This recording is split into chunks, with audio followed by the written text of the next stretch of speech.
Commission বাণিজ্য সহ দুর্নীতির অভিযোগে উপদেষ্টা আসিফ মাহমুদ সজীব ভুঁইয়ার সাবেক এপিএস মোয়াজ্জেম হোসেন এবং স্বাস্থ্য উপদেষ্টা নূরজাহান বেগমের সাবেক ব্যক্তিগত কর্মকর্তা তুহিন ফারাবী ও এনসিপির সাবেক নেতা গাজী সালাউদ্দিন তানভীরকে তলব করেছে দুদক।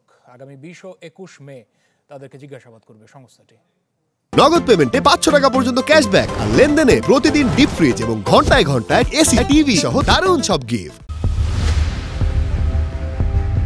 মাসখানেক আগে অন্তর্বর্তী সরকারের উপদেষ্টা আসিফ মাহমুদ সজীব ভুঁইয়ার সাবেক এপিএস মোয়াজ্জেম হোসেন ও স্বাস্থ্য উপদেষ্টা নূরজাহান বেগমের সাবেক ব্যক্তিগত কর্মকর্তা তুহিন ফারাবীর বিরুদ্ধে শত কোটি টাকার তদবির বাণিজ্যের অভিযোগ ওঠে। একইভাবে এনসিপি থেকে অব্যাহতি পাওয়া সাবেক যুগ্ম সদস্য সচিব সালাউদ্দিন তানভীরের বিরুদ্ধে ওঠে কমিশন বাণিজ্যের অভিযোগ। এ বিষয়ে গোয়েন্দা কার্যক্রম শেষে এবার তাদের দুর্নীতির অনুসন্ধানে দুদক গঠন করা হয়েছে পৃথক 3টি কমিটি। অভিযুক্ত 3 জন সহ স্বাস্থ্য উপদেষ্টার আরেক ব্যক্তিগত কর্মকর্তা ডাক্তার মাহমুদুল হাসানকে চলতি মাসেই তলব করেছে সংস্থাটি।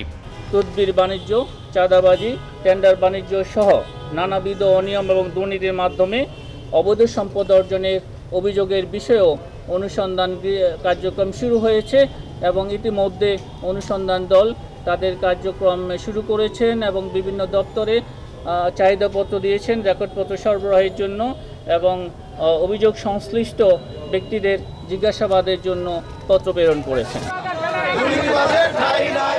দুর্নীতির অভিযোগ ওঠা এসব ব্যক্তিদের বিরুদ্ধে অনুসন্ধানের দৃশ্যমান অগ্রগতি ও গ্রেফতারের দাবিতে বাংলাদেশ যুব অধিকার পরিষদ দুদক কার্যালয়ের সামনে বিক্ষোভ করে। তবে সংস্থাটির মহাপরিচালক বলছেন, চাপ প্রয়োগে নয়, দুদকের প্রতি আস্থা রাখতে।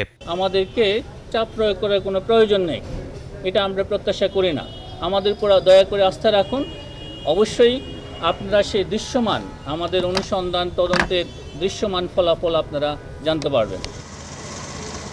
এদিকে ঋণের নামে 404 কোটি টাকা আত্মসাতের অভিযোগে ন্যাশনাল ব্যাংকের সাবেক পরিচালনা পর্ষদের সদস্য পারভিন হক শিকদার, রণ শিকদার সহ 16 জনের বিরুদ্ধে মামলা করেছে দুদক। শফিকুল ইসলাম সবুজ, চ্যানেল 24, ঢাকা।